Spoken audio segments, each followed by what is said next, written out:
ਦੁਨੀਆ ਦੀ ਸਭ ਤੋਂ ਵੱਧ ਤਾਕਤਵਰ ਮਹਾਰਾਣੀ ਐਲਿਜ਼ਾਬੈਥ ਦੂਸਰੀ ਦਾ 9 ਸਤੰਬਰ ਨੂੰ ਦੇਹਾਂਤ ਹੋ ਚੁੱਕਿਆ ਅਤੇ ਉਹਨਾਂ ਦੇ ਜੀਵਨ ਵਿੱਚ ਕੁਝ ਅਜਿਹੀਆਂ ਗੱਲਾਂ ਨੇ ਜੋ ਤੁਹਾਨੂੰ ਸ਼ਾਇਦ ਹੀ ਪਤਾ ਹੋਣਗੀਆਂ। ਇਸ ਲਈ ਅੱਜ ਦੀ ਇਸ ਵੀਡੀਓ ਵਿੱਚ ਅਸੀਂ ਉਹਨਾਂ ਦੇ ਜੀਵਨ ਦੀਆਂ ਕੁਝ ਰੋਚਕ ਗੱਲਾਂ ਦਾ ਜ਼ਿਕਰ ਕਰਾਂਗੇ। ਤੁਹਾਨੂੰ ਦੱਸ ਦਈਏ ਕਿ ਐਲਿਜ਼ਾਬੈਥ ਦੂਜੀ ਦਾ ਜਨਮ 1926 21 ਅਪ੍ਰੈਲ ਨੂੰ ਹੋਇਆ ਸੀ ਅਤੇ ਉਹਨਾਂ ਦਾ ਨਾਮ ਉਹਨਾਂ ਦੀ ਮਾਂ ਦੇ ਨਾਮ ਤੇ ਰੱਖਿਆ ਗਿਆ ਸੀ। ਐਲਿਜ਼ਾਬੈਥ ਦੂਸਰੀ ਨੂੰ ਬਚਪਨ ਵਿੱਚ ਪਿਆਰ ਨਾਲ ਲਿਲੀਬੇਟ ਕਿਹਾ ਜਾਂਦਾ ਸੀ। ਉਹਨਾਂ ਦਾ ਆਪਣੇ ਦਾਦਾ ਨਾਲ ਇੰਨਾ ਜ਼ਿਆਦਾ ਪਿਆਰ ਸੀ ਅਤੇ ਉਹ ਉਹਨਾਂ ਨੂੰ ਪਿਆਰ ਨਾਲ ਗ੍ਰੈਂਡਪਾ ਇੰਗਲੈਂਡ ਹੀ ਕਹਿ ਕੇ ਪੁਕਾਰਦੀ ਸੀ। ਦੱਸਿਆ ਜਾਂਦਾ ਹੈ ਕਿ ਮਹਾਰਾਣੀ ਦੇ ਜਨਮ ਦਿਨ ਨਾਲ ਵੀ ਇੱਕ ਰੋਚਕ ਗੱਲ ਜੁੜੀ ਹੋਈ ਹੈ। ਦਰਅਸਲ ਮਹਾਰਾਣੀ ਸਾਲ ਵਿੱਚ 2 ਵਾਰ ਆਪਣਾ ਜਨਮ ਦਿਨ ਮਨਾਉਂਦੀ ਹੈ। ਪਹਿਲਾ ਜਨਮ ਦਿਨ 21 ਅਪ੍ਰੈਲ ਨੂੰ ਮਨਾਇਆ ਜਾਂਦਾ ਹੈ ਜੋ ਕਿ ਅਸਲੀ ਤਾਰੀਖ ਹੈ ਅਤੇ ਦੂਸਰਾ ਜਨਮ ਦਿਨ ਜੂਨ ਦੇ ਦੂਜੇ ਸ਼ਨੀਵਾਰ ਨੂੰ ਮਨਾਇਆ ਜਾਂਦਾ ਹੈ। ਦੂਸਰਾ ਜਨਮ ਦਿਨ ਮਨਾਉਣ ਦਾ ਰਿਵਾਜ ਕਿੰਗ ਜਾਰਜ ਦੂਸਰੇ ਨੇ 1748 ਵਿੱਚ ਸ਼ੁਰੂ ਕੀਤਾ ਸੀ ਕਿਉਂਕਿ ਮੰਨਿਆ ਜਾਂਦਾ ਹੈ ਉਸ ਸਮੇਂ ਮੌਸਮ ਬਹੁਤ ਵਧੀਆ ਹੁੰਦਾ ਹੈ। ਇਸ ਲਈ ਆਪਣੇ ਪਹਿਲੇ ਜਨਮ ਦਿਨ ਤੇ ਸਿਰਫ ਆਪਣੇ ਨਿੱਜੀ ਪਰਿਵਾਰਕ ਮੈਂਬਰਾਂ ਨੂੰ ਹੀ ਬੁਲਾਇਆ ਜਾਂਦਾ ਹੈ ਅਤੇ ਦੂਸਰੇ ਜਨਮ ਦਿਨ ਮੌਕੇ ਖਾਸ ਮਹਿਮਾਨ ਅਤੇ ਦੇਸ਼ ਵਿਦੇਸ਼ਾਂ ਤੋਂ ਆਏ ਲੋਕ ਸ਼ਾਮਿਲ ਹੁੰਦੇ ਨੇ। ਕਿੰਗ ਜਾਰਜ ਦੂਸਰੇ ਦੀ ਮੌਤ ਤੋਂ ਬਾਅਦ ਇਹ ਰਿਵਾਜ ਸ਼ੁਰੂ ਹੋ ਗਿਆ ਕਿ ਰਾਜਗੱਦੀ ਤੇ ਬੈਠਣ ਵਾਲਾ ਹਰ ਮਹਾਰਾਣੀ ਜਾਂ ਮਹਾਰਾਜਾ ਸਾਲ ਵਿੱਚ ਆਪਣਾ 2 ਜਨਮ ਦਿਨ ਹੀ ਮਨਾਉਣਗੇ। ਦੱਸਿਆ ਜਾਂਦਾ ਹੈ ਕਿ ਮਹਾਰਾਣੀ ਨੂੰ ਬਚਪਨ ਵਿੱਚ ਆਮ ਬੱਚਿਆਂ ਵਾਂਗ ਸਕੂਲ ਵਿੱਚ ਨਹੀਂ ਭੇਜਿਆ ਗਿਆ ਸੀ ਬਲਕਿ ਸਕੂਲ ਖੁਦ ਉਹਨਾਂ ਕੋਲ ਆ ਕੇ ਉਹਨਾਂ ਨੂੰ ਪੜਾਉਂਦਾ ਸੀ। ਇਤਿਹਾਸ ਵਿੱਚ ਇਹ ਵੀ ਜ਼ਿਕਰ ਕੀਤਾ ਜਾਂਦਾ ਹੈ ਕਿ ਦੂਜੀ ਵਿਸ਼ਵ ਜੰਗ ਵੇਲੇ ਉਹਨਾਂ ਦੀ ਮਾਂ ਐਲਿਜ਼ਾਬੈਥ ਨੂੰ ਰਿਸ਼ਤੇਦਾਰਾਂ ਅਤੇ ਸਲਾਹਕਾਰਾਂ ਨੇ ਇਹ ਸਲਾਹ ਦਿੱਤੀ ਸੀ ਕਿ ਉਹ ਆਪਣੀਆਂ ਦੋਵੇਂ ਕੁੜੀਆਂ ਨੂੰ ਇਸ ਮਾਹੌਲ ਦੇ ਵਿੱਚ ਕੈਨੇਡਾ ਭੇਜ ਦੇਣ,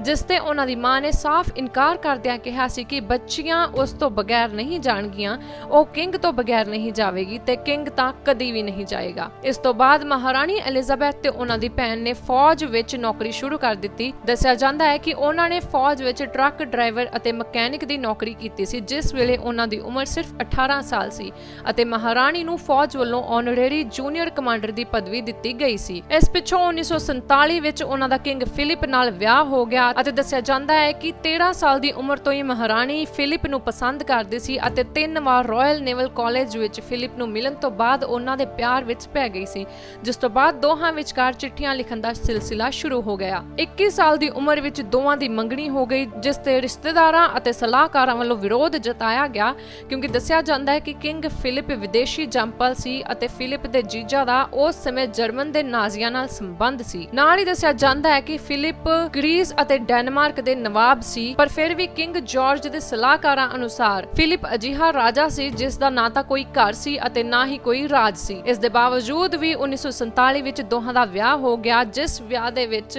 ਫਿਲਿਪ ਦੀਆਂ ਜਰਮਨ ਨਾਲ ਸੰਬੰਧ ਰੱਖਦੀਆਂ ਭੈਣਾਂ ਨੂੰ ਨਹੀਂ ਬੁਲਾਇਆ ਗਿਆ ਅਤੇ ਇਸ ਵਿਆਹ ਮੌਕੇ ਉਹਨਾਂ ਨੂੰ ਦੇਸ਼ ਵਿਦੇਸ਼ਾਂ ਤੋਂ 2500 ਦੇ ਕਰੀਬ ਤੋਹਫੇ ਮਿਲੇ ਸੀ। ਵਿਆਹ ਤੋਂ ਬਾਅਦ 1952 ਵਿੱਚ ਮਹਾਰਾਣੀ ਨੂੰ ਰਾਜਗੱਦੀ ਤੇ ਬਿਠਾਇਆ ਗਿਆ ਸੀ ਜਿਸ ਸਮੇਂ ਉਹਨਾਂ ਦੀ ਉਮਰ ਕੇਵਲ 25 ਸਾਲ ਦੀ ਸੀ ਕਿਉਂਕਿ ਉਹ ਕਿੰਗ ਜਾਰਜ 6ਵੇਂ ਦੀ ਪਹਿਲੀ ਔਲਾਦ ਸੀ। ਇਸ ਲਈ ਰਾਜਗੱਦੀ ਉੱਪਰ ਬੈਠਣ ਦੀ ਹੱਕਦਾਰ ਸਿਰਫ ਮਹਾਰਾਣੀ ਐਲਿਜ਼ਾਬੈਥ ਦੂਸਰੀ ਹੀ ਸੀ। ਆਪਣੇ ਜੀਵਨ ਕਾਲ ਦੌਰਾਨ ਉਹਨਾਂ ਨੇ 32 ਸੁਤੰਤਰ ਸਟੇਟਾਂ ਤੇ ਰਾਜ ਕੀਤਾ ਅਤੇ ਆਪਣੀ ਮੌਤ ਵੇਲੇ ਉਹ 15 ਦੇਸ਼ਾਂ ਦੀ ਰਾਣੀ ਸੀ। ਦੱਸਿਆ ਜਾਂਦਾ ਹੈ ਕਿ ਐਲਿਜ਼ਾਬੈਥ ਦੂਜੀ ਨੇ ਦੁਨੀਆ ਦੀ ਸਭ ਤੋਂ ਵੱਧ ਸਮੇਂ ਤੱਕ ਗੱਦੀ ਤੇ ਰਹਿਣ ਵਾਲੀ ਔਰਤ ਦਾ ਖਿਤਾਬ ਹਾਸਿਲ ਕੀਤਾ ਹੈ ਜਿਸਨੇ ਕਿ 70 ਸਾਲ ਅਤੇ 214 ਦਿਨ ਰਾਜ ਕੀਤਾ। ਮਹਾਰਾਣੀ ਐਲਿਜ਼ਾਬੈਥ ਦੂਸਰੀ ਅਤੇ ਕਿੰਗ ਫਿਲਿਪ ਦੇ 4 ਬੱਚੇ ਨੇ। ਉਹਨਾਂ ਦੀ ਪਹਿਲੀ ਔਲਾਦ ਪ੍ਰਿੰਸ ਚਾਰਲਸ ਤੀਸਰਾ ਜੋ ਕਿ ਹੁਣ ਉਹਨਾਂ ਦੀ ਗੱਦੀ ਦਾ ਵਾਰਿਸ ਹੈ, ਉਹਨਾਂ ਦੀ ਬੇਟੀ ਪ੍ਰਿੰਸੈਸ ਐਨੇ ਅਤੇ ਉਹਨਾਂ ਦੇ 2 ਹੋਰ ਬੇਟੇ ਪ੍ਰਿੰਸ ਐਂਡਰਿਊ ਤੇ ਪ੍ਰਿੰਸ ਐਡਵਰਡ। ਮਹਾਰਾਣੀ ਕੋਲ ਅਜਿਹੀਆਂ ਵੀ ਕੁਝ ਤਾਕਤਾਂ ਨੇ ਜੋ ਕਿਸੇ ਕੋਲ ਨਹੀਂ, ਜਿਵੇਂ ਕਿ ਉਹ ਬਿਨਾਂ ਪਾਸਪੋਰਟ ਦੇ ਕਿਸੇ ਵੀ ਦੇਸ਼ ਵਿੱਚ ਯਾਤਰਾ ਕਰ ਸਕਦੀ ਹੈ ਕਿਉਂਕਿ ਮਹਾਰਾਣੀ ਕੋਲ ਪਾਸਪੋਰਟ ਇਸ਼ੂ ਕਰਨ ਦੀ ਤਾਕਤ ਹੁੰਦੀ ਹੈ। ਡਰਾਈਵਿੰਗ ਲਾਇਸੈਂਸ ਦੀ ਲੋੜ ਨਹੀਂ ਪੈਂਦੀ ਕਿਉਂਕਿ ਡਰਾਈਵਿੰਗ ਲਾਇਸੈਂਸ ਮਹਾਰਾਣੀ ਵੱਲੋਂ ਹੀ ਜਾਰੀ ਕੀਤਾ ਜਾਂਦਾ ਹੈ। ਇਸ ਦੇ ਨਾਲ ਹੀ ਮਹਾਰਾਣੀ ਉੱਪਰ ਕਦੀ ਵੀ ਕੋਈ ਕੋਰਟ ਕੇਸ ਨਹੀਂ ਕਰ ਸਕਦਾ ਕਿਉਂਕਿ ਮਹਾਰਾਣੀ ਖੁਦ ਨਿਆਂ ਕਰਦੀ ਹੈ। ਮਹਾਰਾਣੀ ਕੋਈ ਵੀ ਪਾਸ ਕੀਤਾ ਹੋਇਆ ਬਿੱਲ ਰੱਦ ਕਰ ਸਕਦੀ ਹੈ ਅਤੇ ਕਿਸੇ ਵੀ ਬਿੱਲ ਨੂੰ ਪਾਸ ਕਰ ਸਕਦੀ ਹੈ। ਇੰਗਲੈਂਡ ਦੀਆਂ ਸੁਰੱਖਿਆ ਫੋਰਸਾਂ ਵੀ ਮਹਾਰਾਣੀ ਦੇ ਅਧੀਨ ਹੀ ਆਉਂਦੀਆਂ ਨੇ। ਮਹਾਰਾਣੀ ਪ੍ਰਧਾਨ ਮੰਤਰੀ ਨੂੰ ਵੀ ਉਸ ਦੀ ਪਦਵੀ ਤੋਂ ਬਰਖਾਸਤ ਕਰ ਸਕਦੀ ਹੈ। ਦੱਸਿਆ ਜਾਂਦਾ ਹੈ ਕਿ ਮਹਾਰਾਣੀ ਕੋਲ ਅਜਿਹੀ ਤਾਕਤ ਵੀ ਹੈ ਕਿ ਉਹ ਸਭਾ ਦੇ ਵਿੱਚ ਦਖਲ ਅੰਦਾਜ਼ੀ ਕਰ ਸਕਦੀ ਹੈ, ਪਰ ਫਿਰ ਵੀ ਮਹਾਰਾਣੀ ਨੇ ਕਦੀ ਕਿਸੇ ਬਿੱਲ ਨੂੰ ਲੈ ਕੇ ਜਾਂ ਸੰਵਿਧਾਨਿਕ ਫੈਸਲਿਆਂ ਵਿੱਚ ਦਖਲਅੰਦਾਜ਼ੀ ਨਹੀਂ ਕੀਤੀ ਕਿਉਂਕਿ ਉਹਨਾਂ ਦਾ ਮੰਨਣਾ ਹੈ ਕਿ ਅਜਿਹਾ ਕਰਨ ਵਾਲਾ ਤਾਨਾਸ਼ਾਹ ਹੁੰਦਾ ਹੈ। ਮਹਾਰਾਣੀਆਂ ਮਹਾਰਾਣੀਆਂ ਅਤੇ ਮਹਾਰਾਜੇ ਅਜਿਹਾ ਨਹੀਂ ਕਰਦੇ। ਨਾਲ ਹੀ ਦੱਸਿਆ ਜਾਂਦਾ ਹੈ ਕਿ ਮਹਾਰਾਣੀ ਨੂੰ ਕੋਈ ਵੀ ਟੈਕਸ ਨਹੀਂ ਭਰਨਾ ਪੈਂਦਾ ਅਤੇ ਨਾ ਹੀ ਮਹਾਰਾਣੀ ਨੂੰ ਆਪਣੀ ਨੈਟ ਵਰਥ ਸ਼ੋ ਕਰਨੀ ਪੈਂਦੀ ਹੈ। ਮਹਾਰਾਣੀ ਲਈ ਕੋਈ ਸਪੀਡ ਲਿਮਿਟ ਨਹੀਂ ਬਣਾਈ ਗਈ। ਉਹ ਆਪਣੀ ਮਰਜ਼ੀ ਨਾਲ ਜਿਸ ਮਰਜ਼ੀ ਸਪੀਡ ਤੇ ਡਰਾਈਵਿੰਗ ਕਰ ਸਕਦੀ ਹੈ ਕਿਉਂਕਿ ਸਪੀਡ ਲਿਮਿਟ ਤੈਅ ਵੀ ਮਹਾਰਾਣੀ ਹੀ ਕਰਦੀ ਹੈ। ਇਸ ਦੇ ਨਾਲ ਇੱਕ ਹੋਰ ਰੋਚਕ ਗੱਲ ਹੈ ਕਿ ਮਹਾਰਾਣੀ ਦਾ ਇੰਗਲੈਂਡ ਦੇ ਨਾਲ ਲੱਗਦੇ ਸਮੁੰਦਰ ਵਿੱਚ ਰਹਿੰਦੇ ਜੀਵਾਂ ਉੱਪਰ ਵੀ ਪੂਰਾ ਹੱਕ ਹੈ, ਜਿਸ ਵਿੱਚ ਸ਼ਾਰਕ, ਡਾਲਫਿਨ ਅਤੇ ਹਰ ਪ੍ਰਕਾਰ ਦੇ ਜੀਵ ਜੰਤੂ ਮੌਜੂਦ ਨੇ। ਕਿਹਾ ਜਾਂਦਾ ਹੈ ਕਿ ਮਹਾਰਾਣੀ ਕਦੀ ਵੀ ਯੁੱਧ ਸ਼ੁਰੂ ਕਰ ਸਕਦੀ ਹੈ ਤੇ ਕਦੀ ਵੀ ਯੁੱਧ ਖਤਮ ਕਰਨ ਦੀ ਤਾਕਤ ਰੱਖਦੀ ਹੈ। ਇਸ ਨਾਲ ਇਹ ਵੀ ਦੱਸਿਆ ਜਾਂਦਾ ਹੈ ਕਿ ਮਹਾਰਾਣੀ ਨੂੰ ਮਿਲਣ ਵਾਲੇ ਤੋਹਫੇ ਵੀ ਬਹੁਤ ਅਜੀਬੋ-ਗਰੀਬ ਹੁੰਦੇ ਨੇ। ਦੇਸ਼ਾਂ ਵਿਦੇਸ਼ਾਂ ਦੇ ਪ੍ਰਧਾਨ ਮੰਤਰੀ ਤੇ ਰਾਸ਼ਟਰਪਤੀ ਉਹਨਾਂ ਨੂੰ ਹਾਥੀ, ਘੋੜੇ, ਕਛੂਏ, ਕਾਊਬॉय ਬੂਟ, ਹਰ ਨਸਲ ਦੇ ਮਹਿੰਗੇ ਕੁੱਤੇ ਅਜਿਹੀਆਂ ਚੀਜ਼ਾਂ ਗਿਫਟ ਕਰਦੇ ਨੇ। ਦੱਸਿਆ ਜਾਂਦਾ ਹੈ ਕਿ ਜਦੋਂ ਮਹਾਰਾਣੀ ਨੇ ਆਪਣਾ ਆਖਰੀ ਭਾਰਤੀ ਦੌਰਾ ਕੀਤਾ ਸੀ 1997 ਵਿੱਚ, ਉਸ ਸਮੇਂ ਸਰਦਾਰ ਪ੍ਰਕਾਸ਼ ਸਿੰਘ ਬਾਦਲ ਪੰਜਾਬ ਦੇ ਮੁੱਖ ਮੰਤਰੀ ਸੀ ਅਤੇ ਕਿਹਾ ਜਾਂਦਾ ਹੈ ਕਿ ਸਿਰਫ ਮਹਾਰਾਣੀ ਐਲਿਜ਼ਾਬੈਥ ਦੂਸਰੀ ਕਰਕੇ ਹੀ ਪਹਿਲੀ ਵਾਰ ਦਰਬਾਰ ਸਾਹਿਬ ਵਿੱਚ ਇੱਕ ਨਿਯਮ ਬਦਲਿਆ ਗਿਆ ਸੀ, ਜਿਸ ਅਧੀਨ ਮਹਾਰਾਣੀ ਨੂੰ ਦਰਬਾਰ ਸਾਹਿਬ ਅੰਦਰ ਦਸਤਾਨੇ ਅਤੇ ਜ਼ੁਰਾਬਾਂ ਪਾ ਕੇ ਆਉਣ ਦੀ ਇਜਾਜ਼ਤ ਦਿੱਤੀ ਗਈ ਸੀ। ਦਰਅਸਲ ਇਸ ਦੀ ਇਜਾਜ਼ਤ ਉਹਨਾਂ ਦੇ ਸੁਰੱਖਿਆ ਸਲਾਹਕਾਰਾਂ ਦੀ ਬੇਨਤੀ ਉੱਪਰ ਦਿੱਤੀ ਗਈ ਸੀ। ਨਾਲੇ ਦੱਸਿਆ ਜਾਂਦਾ ਹੈ ਕਿ ਸਿੱਖ ਪੰਥ ਨੇ ਮਹਾਰਾਣੀ ਦੇ ਦਰਬਾਰ ਸਾਹਿਬ ਆਉਣ ਉੱਤੇ ਉਹਨਾਂ ਨੂੰ 골ਡਨ ਟੈਂਪਲ ਦਾ ਇੱਕ ਸਨਮਾਨ ਚਿੰਨ੍ਹ ਦੇ ਕੇ ਸਨਮਾਨਿਤ ਕੀਤਾ ਸੀ ਅਤੇ ਮਹਾਰਾਣੀ ਵੀ ਇੰਗਲੈਂਡ ਤੋਂ ਦਰਬਾਰ ਸਾਹਿਬ ਵਾਸਤੇ ਇੱਕ ਖਾਸ ਕੱਚ ਦਾ ਗੁਲਦਸਤਾ ਲੈ ਕੇ ਆਈ ਸੀ, ਜੋ ਕਿ ਹੁਣ ਦਰਬਾਰ ਸਾਹਿਬ ਦੇ ਮਿਊਜ਼ੀਅਮ ਵਿੱਚ ਰੱਖਿਆ ਗਿਆ ਹੈ। ਇੰਨੀ ਤਾਕਤਵਰ ਮਹਾਰਾਣੀ ਹੋਣ ਦੇ ਬਾਵਜੂਦ ਵੀ ਮਹਾਰਾਣੀ ਐਲਿਜ਼ਾਬੈਥ ਦੂਸਰੀ ਨੂੰ ਕੁਝ ਕੰਮ ਕਰਨ ਦੀ ਮਨਾਹੀ ਸੀ ਤੇ ਮਹਾਰਾਣੀ ਦੇ ਨਾਲ-ਨਾਲ ਰਾਜ ਘਰਾਣੇ ਉੱਤੇ ਵੀ ਲਾਗੂ ਹੁੰਦੀ ਹੈ। ਮਹਾਰਾਣੀ ਅਤੇ ਰਾਜ ਘਰਾਣੇ ਦਾ ਕੋਈ ਵੀ ਮੈਂਬਰ ਕਿਸੇ ਨੂੰ ਆਟੋਗ੍ਰਾਫ ਨਹੀਂ ਕਰ ਸਕਦੇ। ਦਰਅਸਲ ਇੱਕ ਵਾਰ ਮਹਾਰਾਣੀ ਤੇ ਕਿੰਗ ਫਿਲਿਪ ਨੇ ਇੱਕ ਆਟੋਗ੍ਰਾਫ ਸਾਈਨ ਕੀਤਾ ਸੀ ਜੋ ਕਿ 4500 ਪਾਉਂਡ ਵਿੱਚ ਵਿਕਿਆ ਹੈ। ਇਸ ਦੇ ਨਾਲ ਹੀ ਮਹਾਰਾਣੀ ਜਾਂ ਫਿਰ ਰਾਜ ਘਰਾਣੇ ਦਾ ਕੋਈ ਵੀ ਮੈਂਬਰ ਕਿਸੇ ਨਾਲ ਸੈਲਫੀ ਨਹੀਂ ਲੈ ਸਕਦਾ। ਮਹਾਰਾਣੀ ਘਰ ਦੇ ਅੰਦਰ ਤਾਂ ਚਾਹੇ ਜੋ ਮਰਜ਼ੀ ਕਰੇ, ਪਰ ਪਬਲਿਕ ਦੇ ਸਾਹਮਣੇ ਕਿੰਗ ਫਿਲਿਪ ਦਾ ਹੱਥ ਫੜ ਕੇ ਨਹੀਂ ਤੁਰ ਸਕਦੀ। ਇਹੀ ਨਿਯਮ ਰਾਜ ਘਰਾਣੇ ਦੇ ਬਾਕੀ ਮੈਂਬਰਾਂ ਤੇ ਵੀ ਲਾਗੂ ਹੁੰਦਾ ਹੈ। ਰਾਜ ਘਰਾਣੇ ਦੇ ਸਭ ਮੈਂਬਰਾਂ ਨੂੰ ਆਪਣੇ ਹੱਥ ਸਿਰਫ ਆਪਣੇ ਤੱਕ ਹੀ ਸੀਮਿਤ ਰੱਖਣੇ ਪੈਂਦੇ ਨੇ ਅਤੇ ਮਹਾਰਾਣੀ ਜਾਂ ਮਹਾਰਾਜੇ ਨੂੰ ਆਪਣੇ ਪਤੀ ਜਾਂ ਪਤਨੀ ਤੋਂ 2 ਕਦਮ ਅੱਗੇ ਹੀ ਤੁਰਨਾ ਪੈਂਦਾ ਹੈ। ਪਬਲਿਕ ਵਿੱਚ ਉਹ ਇਕੱਠੇ ਤੁਰਨ ਦੀ ਇਜਾਜ਼ਤ ਨਹੀਂ ਰੱਖਦੇ। ਮਹਾਰਾਣੀ ਦੇ ਖਾਣ ਪੀਣ ਨੂੰ ਲੈ ਕੇ ਵੀ ਉਹਨਾਂ ਨੂੰ ਕੁਝ ਚੀਜ਼ਾਂ ਦੀ ਮਨਾਹੀ ਹੈ, ਜਿਵੇਂ ਕਿ ਮਹਾਰਾਣੀ ਤਲਿਆ ਹੋਇਆ ਤੇ ਤਿੱਖਾ ਨਹੀਂ ਖਾ ਸਕਦੀ ਕਿਉਂਕਿ ਇਸ ਨਾਲ ਉਹਨਾਂ ਦੇ ਪੇਟ ਵਿੱਚ ਖਰਾਬੀ ਹੋ ਸਕਦੀ ਹੈ। ਇੰਗਲੈਂਡ ਦੀਆਂ ਝੀਲਾਂ, ਨਹਿਰ ਜਾਂ ਦਰਿਆਵਾਂ ਵਿੱਚ ਘੁੰਮ ਰਹੇ ਰਾਜ ਹੰਸਾਂ ਉੱਪਰ ਵੀ ਸਿਰਫ ਤੇ ਸਿਰਫ ਮਹਾਰਾਣੀ ਦਾ ਹੀ ਹੱਕ ਹੁੰਦਾ ਹੈ। ਕਿਹਾ ਜਾਂਦਾ ਹੈ ਕਿ ਮਹਾਰਾਣੀ ਅੱਗੇ ਸੀਸ ਝੁਕਾਉਣਾ ਜਾਂ ਫਿਰ ਮਹਾਰਾਣੀ ਨੂੰ ਵਿਸ਼ ਕਰਨਾ ਤੁਹਾਡਾ ਫਰਜ਼ ਹੈ, ਪਰ ਮਹਾਰਾਣੀ ਨੂੰ ਤੁਹਾਡੀ ਵਿਸ਼ ਦਾ ਜਵਾਬ ਦੇਣ ਦੀ ਕੋਈ ਜ਼ਰੂਰਤ ਨਹੀਂ ਹੈ। ਇਸ ਦੇ ਨਾਲ ਹੀ ਇਹ ਵੀ ਦੱਸਿਆ ਜਾਂਦਾ ਹੈ ਕਿ ਰਾਜ ਘਰਾਣੇ ਦੇ ਕੁਝ ਗਹਿਣੇ ਅਤੇ ਜ਼ੇਵਰਾਤ ਅਜਿਹੇ ਨੇ ਜੋ ਸਿਰਫ ਮਹਾਰਾਣੀ ਦੇ ਨਾਲ ਹੀ ਸੰਬੰਧ ਰੱਖਦੇ ਨੇ। ਮਹਾਰਾਣੀ ਚਾਹੇ ਤਾਂ ਆਪਣੀ ਮਰਜ਼ੀ ਨਾਲ ਕਿਸੇ ਨੂੰ ਇਹਨਾਂ ਵਿੱਚੋਂ ਇੱਕ ਅੱਧਾ ਗਹਿਣਾ ਦੇ ਸਕਦੀ ਹੈ, ਪਰ ਇਸ ਉੱਪਰ ਕੇਵਲ ਤੇ ਕੇਵਲ ਮਹਾਰਾਣੀ ਦਾ ਹੀ ਹੱਕ ਹੁੰਦਾ ਹੈ ਅਤੇ ਮਰਨ ਤੋਂ ਬਾਅਦ ਉਹ ਗਹਿਣੇ ਮਹਾਰਾਣੀ ਦੇ ਨਾਲ ਹੀ ਦਫਨਾ ਦਿੱਤੇ ਜਾਣਗੇ। ਬਕਿੰਗਮ ਪੈਲੇਸ ਵਿੱਚ ਬਣਨ ਵਾਲੇ ਰਾਜ ਭੋਜਨ ਦਾ ਮੈਨੂ ਵੀ ਮਹਾਰਾਣੀ ਦੁਆਰਾ ਹੀ ਤਿਆਰ ਕੀਤਾ ਜਾਂਦਾ ਹੈ। ਜੋ ਮਹਾਰਾਣੀ ਨੇ ਖਾਣਾ ਹੁੰਦਾ ਹੈ ਉਹੀ ਸਭ ਨੂੰ ਖਾਣਾ ਪੈਂਦਾ ਹੈ। ਇਸ ਨਾਲ ਹੀ ਦੱਸਿਆ ਜਾਂਦਾ ਹੈ ਕਿ ਜਦੋਂ ਮਹਾਰਾਣੀ ਖਾਣਾ ਖਾ ਚੁੱਕੀ ਹੁੰਦੀ ਹੈ, ਡਿਨਰ ਉਸ ਵੇਲੇ ਹੀ ਸਮਾਪਤ ਕਰ ਦਿੱਤਾ ਜਾਂਦਾ ਹੈ।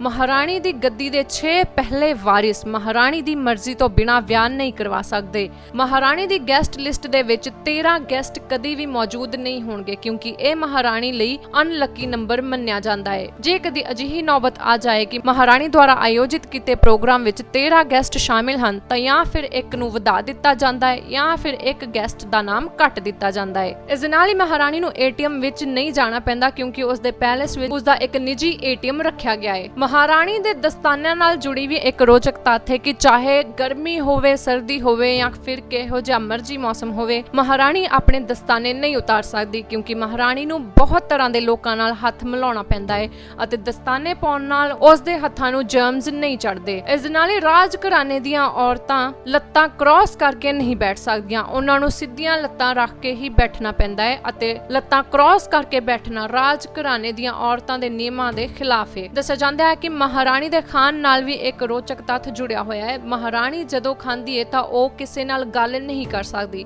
ਜੇਕਰ ਉਸ ਨੂੰ ਆਪਣੇ ਸੱਜੇ ਬੈਠੇ ਵਿਅਕਤੀ ਨਾਲ ਗੱਲ ਕਰਨੀ ਪਵੇ ਤਾਂ ਉਹ ਪਹਿਲਾਂ ਆਪਣੇ ਖੱਬੇ ਬੈਠੇ ਵਿਅਕਤੀ ਨਾਲ ਗੱਲ ਕਰੇਗੀ ਅਤੇ ਉਸ ਤੋਂ ਬਾਅਦ ਆਪਣੇ ਸੱਜੇ ਬੈਠੇ ਵਿਅਕਤੀ ਨਾਲ ਗੱਲ ਕਰੇਗੀ। ਉਹ ਸਿੱਧਾ ਆਪਣੇ ਸੱਜੇ ਬੈਠੇ ਵਿਅਕਤੀ ਦੇ ਨਾਲ ਗੱਲਬਾਤ ਕਰਨੀ ਸ਼ੁਰੂ ਨਹੀਂ ਕਰ ਸਕਦੀ। ਇਸ ਦੇ ਨਾਲ ਹੀ ਮਹਾਰਾਣੀ ਨੇ ਜਦੋਂ ਕਿਸੇ ਸਫ਼ਰ ਤੇ ਜਾਣਾ ਹੁੰਦਾ ਤਾਂ ਉਸ ਵਿੱਚ ਹਰ ਪ੍ਰਕਾਰ ਦੀਆਂ ਡਰੈਸਾਂ ਸ਼ਾਮਿਲ ਹੁੰਦੀਆਂ ਨੇ ਅਤੇ ਮਹਾਰਾਣੀ ਵਾਸਤੇ ਕਾਲੇ ਕੱਪੜੇ ਆਪਣੇ ਸਫ਼ਰ ਵਿੱਚ ਲਿਜਾਣੇ ਬਹੁਤ ਜ਼ਰੂਰੀ ਹੁੰਦੇ ਹਨ, ਕਿਉਂਕਿ ਜੇ ਸਫ਼ਰ ਦੌਰਾਨ ਉਹਨਾਂ ਨੂੰ ਕਿਸੇ ਦੀ ਫਿਊਨਰਲ ਤੇ ਜਾਣਾ ਪੈ ਜਾਵੇ ਤਾਂ ਕਾਲੇ ਕੱਪੜੇ ਪਾਉਣੇ ਬਹੁਤ ਜ਼ਰੂਰੀ ਹੁੰਦੇ ਨੇ। ਕਿਹਾ ਜਾਂਦਾ ਹੈ ਕਿ ਰਾਜ ਘਰਾਣੇ ਦੇ ਵਾਰਿਸ ਇਕੱਠੇ ਸਫ਼ਰ ਨਹੀਂ ਕਰ ਸਕਦੇ। ਭਾਵ ਹੁਣ ਦੇ ਮਹਾਰਾਜਾ ਕਿੰਗ ਚਾਰਲਸ ਤੀਸਰੇ ਆਪਣੇ ਬੇਟੇ ਵਿਲੀਅਮ ਦੇ ਨਾਲ ਸਫ਼ਰ ਨਹੀਂ ਕਰ ਸਕਦੇ ਤੇ ਵਿਲੀਅਮ ਦਾ ਬੇਟਾ ਹੈ ਜਾਰਜ ਜਦੋਂ 14 ਸਾਲ ਦਾ ਹੋ ਜਾਵੇਗਾ ਤਾਂ ਫਿਰ ਪ੍ਰਿੰਸ ਵਿਲੀਅਮ ਆਪਣੇ ਬੇਟੇ ਜਾਰਜ ਦੇ ਨਾਲ ਸਫ਼ਰ ਨਹੀਂ ਕਰ ਸਕਣਗੇ। ਜਾਰਜ ਨੂੰ ਇਕੱਲੇ ਹੀ 14 ਸਾਲ ਦੀ ਉਮਰ ਤੋਂ ਬਾਅਦ ਸਫ਼ਰ ਕਰਨਾ ਪਵੇਗਾ। ਰਾਜਗੱਦੀ ਤੇ ਬੈਠਣ ਤੋਂ ਬਾਅਦ ਹੁਣ ਕਿੰਗ ਚਾਰਲਸ ਤੀਸਰੇ ਨੂੰ ਸਾਰੇ ਇੰਗਲੈਂਡ ਦਾ ਸਫ਼ਰ ਕਰਨਾ ਪਵੇਗਾ ਅਤੇ ਇਸ ਤੋਂ ਇਲਾਵਾ ਉਹਨਾਂ ਦੇ ਰਾਜ ਅਧੀਨ ਆਉਂਦੇ ਦੇਸ਼ਾਂ ਵਿੱਚ ਵੀ ਉਹਨਾਂ ਨੂੰ ਸਫ਼ਰ ਕਰਨਾ ਪਵੇਗਾ ਅਤੇ ਅਜਿਹਾ ਕੁਈਨ ਨੂੰ ਦਫਨਾਉਣ ਤੋਂ ਪਹਿਲਾਂ ਹੀ ਕਰਨਾ ਜ਼ਰੂਰੀ ਹੈ। ਦੱਸਿਆ ਜਾਂਦਾ ਹੈ ਕਿ ਕੁਈਨ ਨੇ 7 ਵਾਰ ਮੌਤ ਨੂੰ ਧੋਖਾ ਦਿੱਤਾ ਹੈ। ਇੱਕ ਵਾਰ ਉਹ ਨਿਊਜ਼ੀਲੈਂਡ ਵਿੱਚ ਇੱਕ ਮਿਊਜ਼ੀਅਮ ਦਾ ਉਦਘਾਟਨ ਕਰਨ ਗਏ ਸੀ ਜਿੱਥੇ ਕਿ ਉਹਨਾਂ ਨੂੰ ਗੋਲੀਆਂ ਮਾਰ ਕੇ ਮਾਰਨ ਦੀ ਕੋਸ਼ਿਸ਼ ਕੀਤੀ ਗਈ ਪਰ ਰਾਣੀ ਬਚ ਗਈ। ਇਸ ਤੋਂ ਇਲਾਵਾ ਉਸੇ ਹੀ ਸਾਲ ਵਿੱਚ ਮਹਾਰਾਣੀ ਨੂੰ ਇੱਕ ਮੁੰਡੇ ਦੁਆਰਾ 6 ਗੋਲੀਆਂ ਮਾਰ ਕੇ ਮਾਰਨ ਦੀ ਕੋਸ਼ਿਸ਼ ਕੀਤੀ ਗਈ ਪਰ ਮਹਾਰਾਣੀ ਐਲਿਜ਼ਾਬੈਥ ਦੂਸਰੀ ਦੀ ਕਿਸਮਤ ਚੰਗੀ ਸੀ ਕਿ ਉਹ ਬਚ ਗਈ।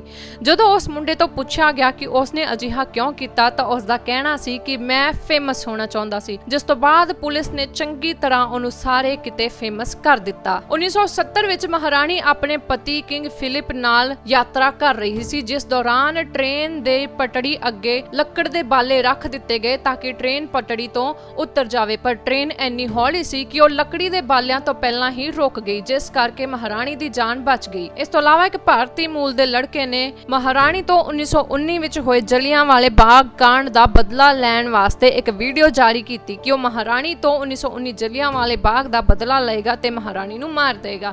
ਇਸ ਵੀਡੀਓ ਨੂੰ ਜਾਰੀ ਕਰਨ ਤੋਂ ਬਾਅਦ ਪੁਲਿਸ ਨੇ ਉਸ ਨੂੰ ਫੜ ਲਿਆ ਅਤੇ ਹੁਣ ਉਹ ਮੁੰਡਾ ਮੈਂਟਲ ਹੈਲਥ ਕੇਅਰ ਸੈਂਟਰ ਵਿੱਚ ਦਾਖਲ ਕਰਵਾਇਆ ਗਿਆ ਹੈ। ਇਸ ਤੋਂ ਇਲਾਵਾ ਮਹਾਰਾਣੀ ਨੇ ਕੋਵਿਡ-19 ਨੂੰ ਵੀ ਮਾਤ ਦੇ ਦਿੱਤੀ ਸੀ। ਮਹਾਰਾਣੀ ਦੇ ਮਰਨ ਤੋਂ ਬਾਅਦ ਹੋਣ ਵਾਲੀਆਂ ਪ੍ਰਕਿਰਿਆਵਾਂ ਬਾਰੇ ਵੀ ਪਹਿਲਾਂ ਤੋਂ ਹੀ ਤਿਆਰੀਆਂ ਕੀਤੀਆਂ ਜਾ ਰਹੀਆਂ ਨੇ। ਜੀ ਹਾਂ, ਤੁਹਾਨੂੰ ਦੱਸ ਦੇ ਕਿ ਮਹਾਰਾਣੀ ਦਾ ਡੈਥ ਪਲਾਨ ਵੀ ਪਹਿਲਾਂ ਤੋਂ ਹੀ ਤਿਆਰ ਕੀਤਾ ਗਿਆ ਸੀ ਅਤੇ ਇਸ ਸੀਕ੍ਰੇਟ ਪਲਾਨ ਦਾ ਖੁਲਾਸਾ ਕੀਤਾ ਹੈ ਸਟੀਵਨ ਨਾਈਟ ਨੇ। ਉਹਨਾਂ ਦੱਸਿਆ ਕਿ ਜੇਕਰ ਕੁਈਨ ਕਿਸੇ ਬਿਮਾਰੀ ਨਾਲ ਮਰਦੀ ਹੈ ਤਾਂ ਉਸ ਦੇ ਡਾਕਟਰਾਂ ਦੀ ਇੱਕ ਸਪੈਸ਼ਲ ਟੀਮ ਉਸ ਸਮੇਂ ਉਹਦੇ ਨਾਲ ਮੌਜੂਦ ਰਹੇਗੀ ਅਤੇ ਜੇ ਇਹ ਪਤਾ ਲੱਗਦਾ ਹੈ ਕਿ ਮਹਾਰਾਣੀ ਮਰਨ ਵਾਲੀ ਹੈ ਤਾਂ ਉਸ ਦੇ ਦਰਦ ਨੂੰ ਘੱਟ ਕਰਨ ਵਾਸਤੇ 750 ml ਮੋਰਫੀਨ ਤੇ 1 ਗ੍ਰਾਮ ਕੋਕੇਨ ਮਿਲਾ ਕੇ ਉਹਨਾਂ ਨੂੰ ਦਿੱਤੀ ਜਾਵੇਗੀ, ਜਿਸ ਨਾਲ ਉਹਨਾਂ ਦੀ ਮੌਤ ਆਸਾਨੀ ਨਾਲ ਬਿਨਾਂ ਦਰਦ ਦੇ ਹੋ ਸਕੇਗੀ। ਕੁਈਨ ਦੇ ਮਰਨ ਤੇ ਇੱਕ ਸਪੈਸ਼ਲ ਪ੍ਰੋਟੋਕਾਲ ਐਕਟੀਵੇਟ ਹੋ ਜਾਏਗਾ ਜਿਸ ਵਿੱਚ ਉਹਨਾਂ ਦੀ ਮੌਤ ਦੀ ਖਬਰ ਇੱਕ ਕੋਡ ਦੇ ਜ਼ਰੀਏ ਸਭ ਨੂੰ ਦੇ ਦਿੱਤੀ ਜਾਵੇਗੀ ਅਤੇ ਉਹ ਕੋਡ ਹੋਵੇਗਾ ਲੰਡਨ ਬ੍ਰਿਜ ਇਜ਼ ਡਾਊਨ। ਦੱਸਿਆ ਜਾਂਦਾ ਹੈ ਕਿ ਇਸ ਕੋਡ ਦੇ ਨਾਲ BBC ਦੇ ਬਲੂ ਰੈਟਸ ਅਲਾਰਮ ਐਕਟੀਵੇਟ ਹੋ ਜਾਣਗੇ ਤੇ ਰੇਡੀਓ ਸਟੇਸ਼ਨ ਤੇ ਬਾਕੀ ਚੈਨਲਾਂ ਦੇ ਬਲੂ ਅਲਾਰਮ ਵੀ ਐਕਟੀਵੇਟ ਹੋ ਜਾਣਗੇ ਅਤੇ ਉੱਤੇ ਸਿਰਫ ਸੈਡ ਖਬਰਾਂ ਹੀ ਚਲਾਈਆਂ ਜਾਣਗੀਆਂ। ਦੱਸਿਆ ਜਾਂਦਾ ਹੈ ਕਿ ਕੁਈਨ ਦੀ ਡੈਥ ਦੀਆਂ ਰਿਹਰਸਲਸ ਉਸ ਸਮੇਂ ਹੀ ਸ਼ੁਰੂ ਹੋ ਗਈਆਂ ਸੀ ਜਿਸ ਸਮੇਂ ਕੁਈਨ ਗੱਦੀ ਤੇ ਬੈਠੀ ਸੀ। ਅਜਿਹਾ ਇਸ ਲਈ ਕੀਤਾ ਜਾਂਦਾ ਹੈ ਕਿ ਕੁਈਨ ਦੀ ਡੈਥ ਵਾਲੇ ਦਿਨ ਐਂਕਰ ਤੋਂ ਕਿਸੇ ਤਰ੍ਹਾਂ ਦੀ ਕੋਈ ਵੀ ਗਲਤੀ ਨਾ ਹੋ ਜਾਵੇ ਅਤੇ ਕੁਈਨ ਨਾਲ ਜੁੜੇ ਸਾਰੇ ਪੈਕੇਜ ਵੀ ਪਹਿਲਾਂ ਹੀ ਤਿਆਰ ਕਰਕੇ ਰੱਖੇ ਜਾਂਦੇ ਨੇ ਤਾਂ ਕਿ ਹਰ ਚੈਨਲ ਇਸ ਨੂੰ ਪਹਿਲਾਂ ਬ੍ਰੌਡਕਾਸਟ ਕਰਨ ਦਾ ਖਿਤਾਬ ਹਾਸਲ ਕਰ ਸਕੇ। ਨਾਲ ਹੀ ਦੱਸਿਆ ਜਾਂਦਾ ਹੈ ਕਿ ਕੁਈਨ ਦੀ ਡੈਥ ਦੀ ਸੈਡ ਨਿਊਜ਼ ਪੜਨ ਵਾਲਾ ਐਂਕਰ ਵੀ ਕਾਲੇ ਕੱਪੜਿਆਂ ਵਿੱਚ ਹੀ ਸੈਡ ਨਿਊਜ਼ ਪੜੇਗਾ ਅਤੇ ਜੇਕਰ ਕੁਈਨ ਕਿਸੇ ਹੋਰ ਕੰਟਰੀ ਵਿੱਚ ਮਰਦੀ ਹੈ ਤਾਂ ਫਿਰ ਰਾਇਲ 에ਅਰ ਫੋਰਸ ਦਾ ਜਹਾਜ਼ ਕੁਈਨ ਦੀ ਡੈਡ ਬੋਡੀ ਨੂੰ ਲੈਣ ਵਾਸਤੇ ਤੁਰੰਤ ਉਸ ਦੇਸ਼ ਵੱਲ ਨੂੰ ਰਵਾਨਾ ਹੋ ਜਾਏਗਾ ਅਤੇ ਅਜਿਹਾ ਹੀ ਹੋਇਆ ਸੀ ਇਸ ਵਾਰ ਵੀ, ਕਿਉਂਕਿ ਕੁਈਨ ਦੀ ਡੈਥ ਸਕਾਟਲੈਂਡ ਵਿੱਚ ਹੋਈ ਸੀ ਅਤੇ ਪਲਾਨ ਆਪਰੇਸ਼ਨ ਲੰਡਨ ਬ੍ਰਿਜ ਦੀ ਜਗ੍ਹਾ ਫਿਰ ਪਲਾਨ ਆਪਰੇਸ਼ਨ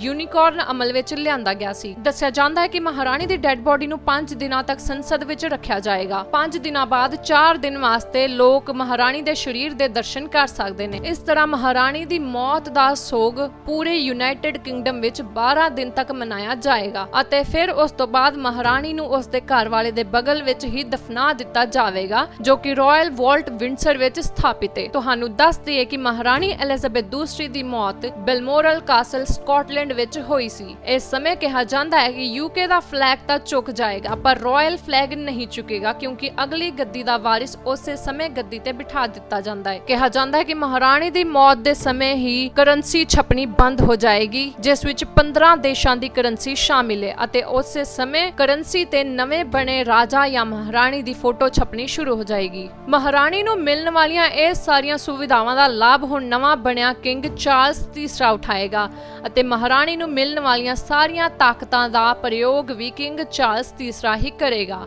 ਤੁਹਾਨੂੰ ਇਹ ਅੱਜ ਦੀ ਵੀਡੀਓ ਕਿਸ ਤਰ੍ਹਾਂ ਦੀ ਲੱਗੀ? ਆਪਣੀ ਰਾਏ ਕਮੈਂਟ ਕਰਕੇ ਸਾਡੇ ਨਾਲ ਸਾਂਝੀ ਸਾਂਝੀ ਕਰਨੀ ਨਾ ਭੁੱਲਿਓ। ਬਿਊਰੋ ਰਿਪੋਰਟ, ਚੜ੍ਹਦੀ ਕਲਾ ਟਾਈਮ ਟੀਵੀ।